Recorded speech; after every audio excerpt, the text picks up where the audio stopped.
So we thought it would be a great idea to live stream last night's Raw because it was the season premiere, damn it!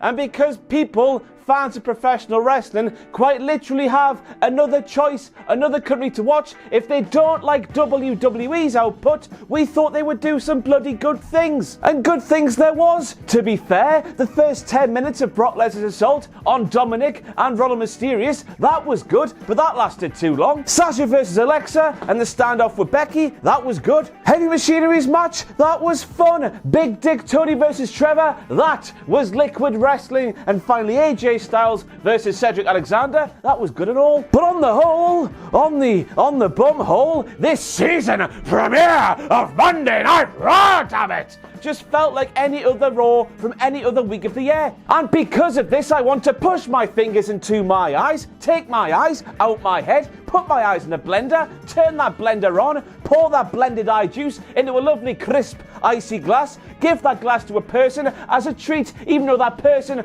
doesn't even deserve a treat. It was so underwhelming. And let's not talk about the end until the end of this video.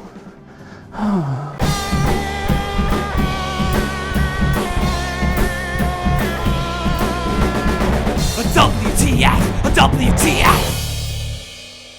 And we kick things off with the rumours actually being true, which is a score! Right in the top bins. Soccer for hacks all over the world, just like me. Pyro is back on Raw. We have an intro back on Monday Night Raw, which I hope they play every single week. Not because I'm a fan of Skillet. I'm not too much of a fan of that song called Legendary. I just want it to be played each and every week, because it's a TV show, and that theme, if you're a child, will become attached to your childhood, and you'll think back and think of Skillet and lovely things, won't you? That's how it works, isn't it? But most importantly, Pyro is back and we got to see bright lights and explosions. And because we're simple professional wrestling fans, we like one Cultaholic sign at the season premiere of Monday Night Raw, damn it! Thank you to Cena, the Margaret Respecter, for spreading the good name of Cultaholic throughout the WWE Universe. Next time you go to a show, do what Cena, the Margaret Respecter, did there. First and foremost, thank the Lord that AEW superstar Darby Allin is not in WWE, because he would have seen that brand new stitch and thought, oh, I'll do a sick drop-in right from the top of that, all the way down to the bottom. And I don't think I could have watched that. That could have gone horribly wrong. But speaking about this new set, and I very much like it, by the way, but you know, when you're assembling IKEA furniture, you think, oh, I'll do this in half an hour. You go very quickly. But then at the end, you take a step back and you realise you haven't put something quite in the right place. But it's close enough that you don't do anything about it. That entrance hole there where the superstars walk through, why is it not in the middle? You're probably sat at home thinking, I don't care, Ross. It's off centre. Who gives a toss? But my brain, when I saw that, I was going radio rental. But I'm sad, and you've got a life, and I don't. I'm stood here rambling. And if you see this man right here, please be careful, because he will try to fork you. Where is he? Oh, baby, screams Jerry Lawler. And I know that Mysterio is a very small man, Jerry Lawler, but to call him a baby, that's a bit too far. And while we're here, Jerry, a West Coast pop is not a little wowie pop that baby Way likes to suckle on instead of his mother's teat. Pissing Dominick in Stone Island Clobber. What a heel. You just know he has thought to himself somewhere over the past few months while he's been appearing live on Raw, you know what? I'm not actually hard, but I need to appear harder than I actually am. It's time to go to the shops and it's time to buy some Stone Island. I'm going to go down to that Stone Island shop. I'm going to put that Stone Island jumper on. I'm going to pose in the dressing rooms with the fist up like that, like all the tough men do. And I'm going to walk out onto Green Street for a bit of a scrap. You're not fooling me, Dom. First of all, Brock, where's your pissing beard gone? You're much sexier that way. But all the way down that ramp at the start of last night's Raw, Paul Heyman was like, just look at all that junk inside of that trunk. Keep it in your pants, Paul. Back to Jerry Lawler we go once again, because this time he says Brock can do what he wants to do when he wants to do it, because nobody can stop him. Now, Jerry, this might have been true in just about each and every other year of Brock Lesnar's WWE run to date, but this year, of all years, when we have Seth Rollins, who proved on last week's Raw, he is scared like a little child of the Fiend. He survived and prospered. Is that the catchphrase? I don't know. Who cares? It's crap anyway. But Jerry, Seth Rollins has beat Brock Lesnar in 2 big matches this year, so he has found a way to stop Brock Lesnar. Watch more of the product, basically. And then the beatdown of Dominick happened, and it was fantastic for the first 10 minutes. Now, don't get done. Get Dom is one of my favourite television shows, but it turns out that you can't get Dom because Dom is getting done by Brock Lesnar. Now, on the live stream last night, Adam Pacitti kept telling us all that Dominick is really good at selling. I'm telling you right now, that was real, damn it. Basically, Brock treated Dominick like cow that Brock Lesnar punches to death and then puts on a grill and cooks medium well. But then Jerry Lawler claimed that Brock Lesnar should not be doing what he was doing to Dominick because Dominick is only a teenager. Jerry, Dom was 22 years of age all the way back in April. But then several referees were seen turning heel right in the front of the shot live on last night's Raw because they were saying clearly, very clearly, right to Brock Lesnar's face, Brock, get back in there one more time. Go and hurt Ray and Dominic one more time. What the hell's Ray and Dom ever done to you, Zebra men? Brock see Fiend. Fiend popular. Brock do Fiend things.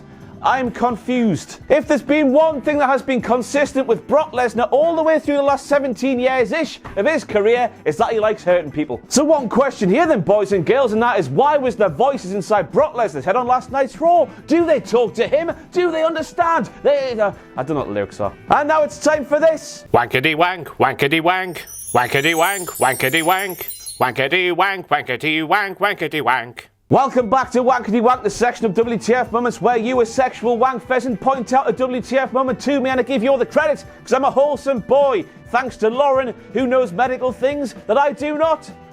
Now, on last night's Raw, brand new Raw commentator Dio Madden somehow, someway, said even less than Renee Young used to say on Raw when she was a commentator, and that's despite the fact she was purposely made to be a young infant child at a bonfire display. She would sit there and go, ooh! She would sit there and go, ah! And she wasn't allowed to say anything else. Yet Dio said even less. But 19 minutes and 55 seconds into the show, and Dio said just about his first words as a little baby boy behind the commentary desk on Monday Night Raw. He asked if Becky Lynch normally stands on the announce table on Monday Night Raw. No. Then a random siren started playing during that Sasha Banks versus Alexa Bliss match, and I was thinking, there's rumours of CM Punk coming back, there's rumours of Jomo, John Morrison coming back, Jake Hager. Oh, he's apparently going to All Elite Wrestling on Wednesday. Please keep your eyes peeled. But I was thinking, no way is Scott Steiner coming back to Monday Night Raw after everything he said about Triple H and Lady Balls, especially. But no, it was a production error. So play the thing. Dun dun dun dun dun dun dun dun dun. I guess we were supposed to be looking at Dominic being taken away in the ambulance, but the pictures didn't match the sounds. So well done, Kev. So then we learned that Brock Lesnar was being questioned by the authorities in the back because he dared to harm a 22-year-old professional wrestler in training who just happens to be the son, the offspring of perhaps the greatest luchador ever to wear a gimp mask. We all know Dom's getting trained. We all know that Dom isn't just a normal fan who got plucked out the crowd by big scary Brock Lesnar and then beaten to a pulp. We all know that Dominic is just about a proper member of the Monday Night Raw roster. He's been on the show so many times over the last few months. Question then, what did Brock do wrong? Check that man's hard drive. Seriously, those eyes could melt steel and brick walls. That man there is clearly plotting something we do not want to see actually play out. Stop him now. Will somebody do something, man? I'm scared. Is this glorious? An even more glorious Jerry Lawler question about Dolph Ziggler and Bobby Roode? Whatever you want to call him, King, said one of the other commentators that I forgot to write down the name of. But Christ almighty, lads, it's Rudolph. I still cannot believe we're this far into this meaningless tag team and nobody on the air ever has called them Rudolph. Where's your sense of humour, dorks? All I can think about is what Brock did to Ray and Dominic, and I'm just disappointed. That was disgusting. First of all, Seth, who the hell made you everybody's father figure in WWE? What gave you the right to be disappointed and to cut deeper than anger ever would. And second of all, if it bothered you so much, where the hell were you to protect both Ronald and Dom? You are quite literally the only person to beat Brock Lesnar on the Raw roster in recent times. So if anybody is going to step up to the beast while he's hand in the arse to an innocent Dominic and he's hand in the arse to an innocent Mysterio, it's going to be you. And I guess at this time we also have to ask where the hell the rest of the babyface roster was. And why do they all hate Ray and Dom? And next up we have Dio Madden. And by the way, the little intro things for the commentator's mistake is coming, but I want to get to know these men a bit more before I dive in and make some truly iconic YouTube content. But Dio claims that he's eaten steaks and weights with Otis and Tucker. And I'm sure that Otis and Tucker, they just eat the steaks, not the weights. You lift the weights, Dio. You don't eat them, but if you do, that's amazing. Back to Dio once again, who is dangerously close to getting his own thing. You do not want a thing of your own, Dio, believe me, Bonnie lad. He claimed that last night's match for the Raw Tag Team titles was the biggest match of Heavy Machinery's young careers. Let's just forget about that pay-per-view billing, that pay-per-view tag team title match they had all the way back at Extreme Rules early this year in favour for what is now Raw's the B-Show, isn't it? This B-Show tag team match is obviously bigger than that pay-per-view tag team match, isn't it, Dio? Christian! At last, you're on, you! Oh. Hey! Nothing you can say! Miscopied. Tut tut. There is no telling what I would do if some rapscallion were to put their hands on my baby children, said The Miz. But if it's somebody else's child, I don't know. Say like Big Dom, I'm The Miz, and I don't give a hoot. Where the hell were you as well, Mike, when Dom was getting done by Brock? We need to get Dominic Littlewood in the professional wrestling world right now. Dun dun dun dun dun dun dun dun dun. 17-time world champion Ric Flair. That's how it goes, isn't it, Kevin? Now, depending who you ask, Ric Flair is either a 25-time, a 21-time, or if you ask WWE, he's a 16-time World Heavyweight Champion. We all know that John Cena is tied with Ric Flair on 16 world titles. If you're in the game of collecting world titles in WWE, 16 is the number you want. Or maybe it is 17. Wow! But the question has to be, Kevin Dunn, where has this extra world title come for Ric Flair? Did he win that lawsuit? Have they awarded one more world title because of that? Does Ric Flair own the man? Nah. Kevin just made a mess. So next up we have Big Dick Terry Bollea. Or was it Little Dick? Which one was it, Richard? Big Dick or Little Dick? Big Dick or Little Dick? Who has the bigger? Terry's got the bigger dick.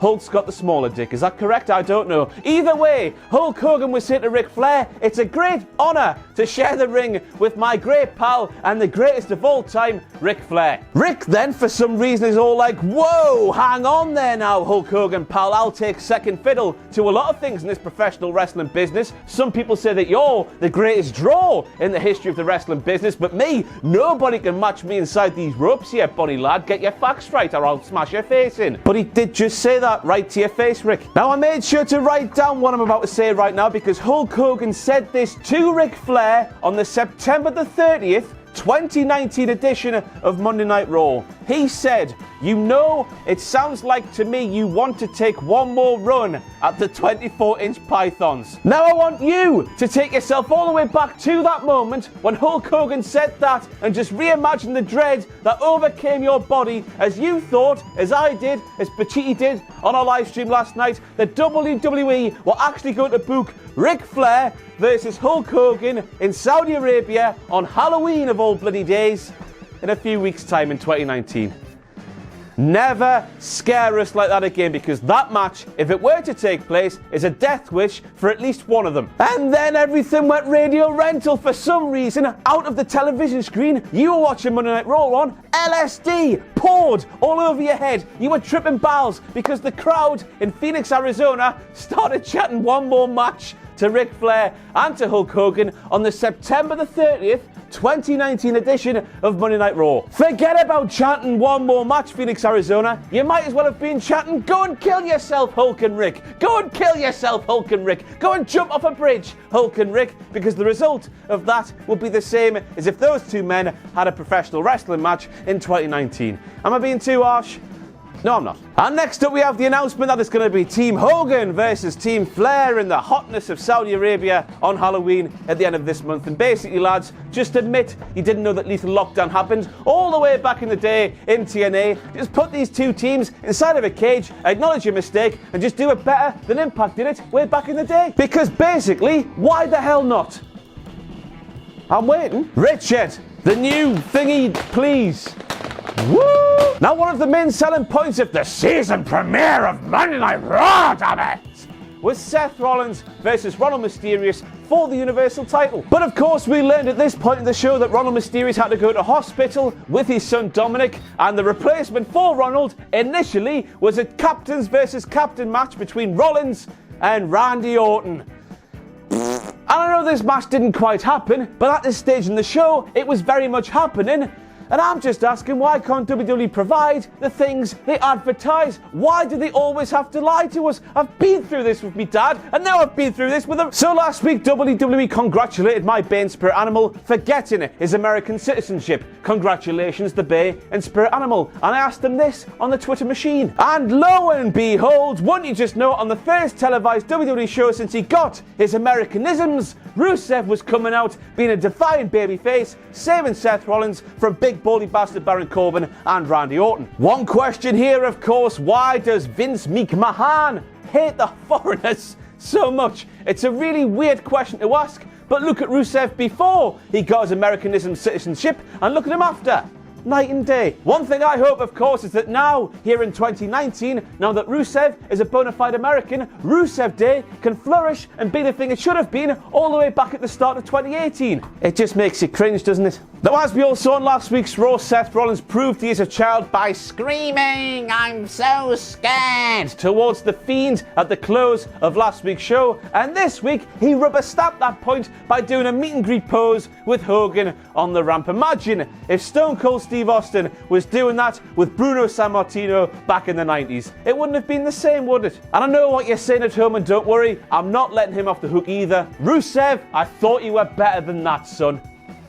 Lover. Now, somebody should have told Ronald Mysterio we could clearly see through that ambulance glass, and we could clearly see Ronald taking off his mask and throwing it onto Dominick's leg and seeing his lovely little face. But in the process of taking off his mask, Ray disrespected everything he stands for, and that's a bit hypocritical if you ask me. Ray Hypocritical. That should be his new name. Whoa there! Problems with Lana, he said? One question, of course, and that is where the hell have these rumours that were referenced so many times during last night's show that Lana and Rusev are having problems at home, where the hell have they come from? Because me, who watches every single second of main roster TV, I don't know where they came from. Do you? If you do, let me know down there, please. I guess we should have known what was to come then. But then they have brand new defiant American hero babyface Rusev do a thing a heel would do, because he challenges babyface Seth Rollins for Rollins' Universal title. Now, according to WWE law, which has been written the same way for so many years now, babyfaces, they're all friends, the heels, they're all friends, a babyface challenging a babyface for a babyface's babyface title? That's a bit heely, isn't it? Now, I'm not mocking this because it's provided us with yet another WTF moment. My Bay and Spirit Animal Rusev in the main event of Raw and challenging for the Universal Championship. That's a double whammy. Oh.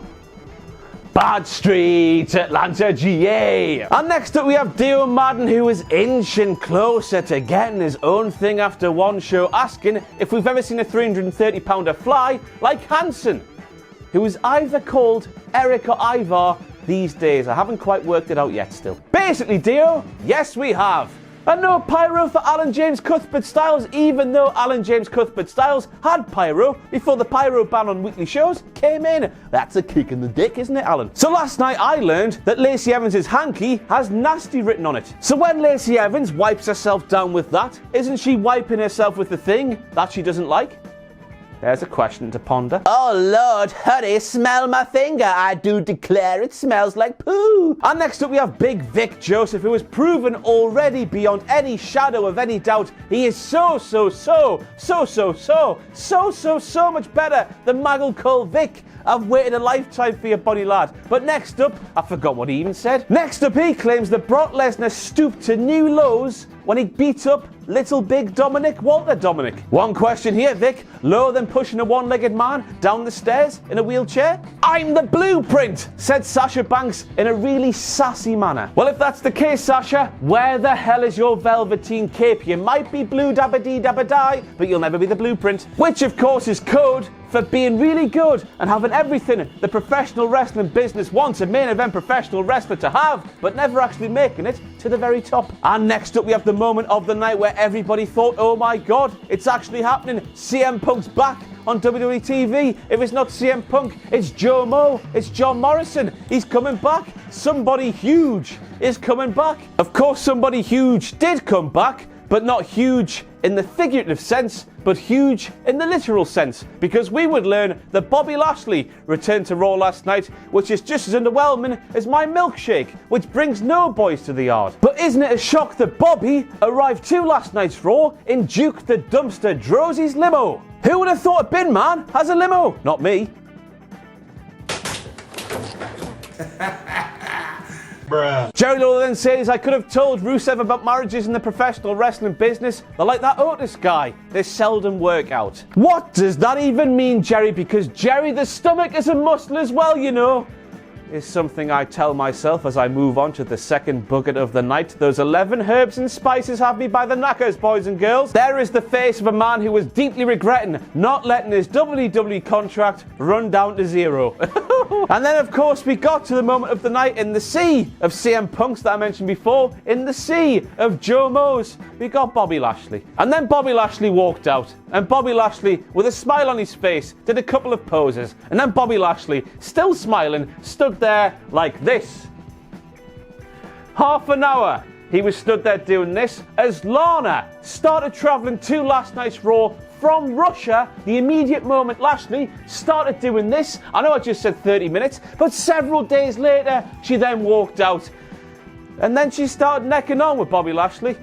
Real tongues and everything. The rumours that were referenced so many times during last night's show that came out of nowhere, as far as I can see, I might be wrong, who knows, but they became clear. Even though Rusev is more handsomer, he's funnier, he's more Americaner, he's got a nicer dogger, and wouldn't you just know it, we got yet another heel cook on the main roster in WWE. And basically, bollocks to it all, get Mike Kanellis, get Rusev, put them in a tag team, call them the Young Cooks. But now we have to look at the character of Lana, because while being together with Rusev, both in front and behind the cameras, she's cheated on Rusev with Dolph Ziggler. That's when the official marriage, then got announced. That ruined that lovely love, whatever shape that is, with Ziggler and Summer Rae and The Fish and Lana and Rusev. That was great. But then we have to move on to Lana and The Rock's One Night Romp. That was a thing that happened. Go back and watch that promo. And now Bobby Lashley as well. As it turns out that the 2006 hit by Nelly Furtado called Man Eater was actually written about Lana. And we also have to ask, why is Rusev just standing there doing nothing when he's watching his real life wife neck on with another man? If that was my missus necking on with Bobby Lashley, I'd go up, I would buy a gun and shoot him in the head. But when all is said and done, when the dust is settled from the bad side of soap opera in professional wrestling, that was that segment that closed last night's Raw, Aiden English was right.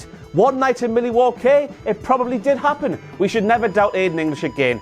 And with that is all the WTF moments from a very underwhelming episode of Monday Night Raw, the season premiere of the longest weekly. I was weeping. Let's go for a cry wank. Goodbye. Thanks for watching. Let us know what you think in the comments below. You can follow us on Twitter at Cultaholic. You can find us on Facebook at facebook.com/Cultaholic. And if you enjoy what we do here at Cultaholic, you can pledge to our Patreon page, patreon.com/Cultaholic. Hit subscribe and join us.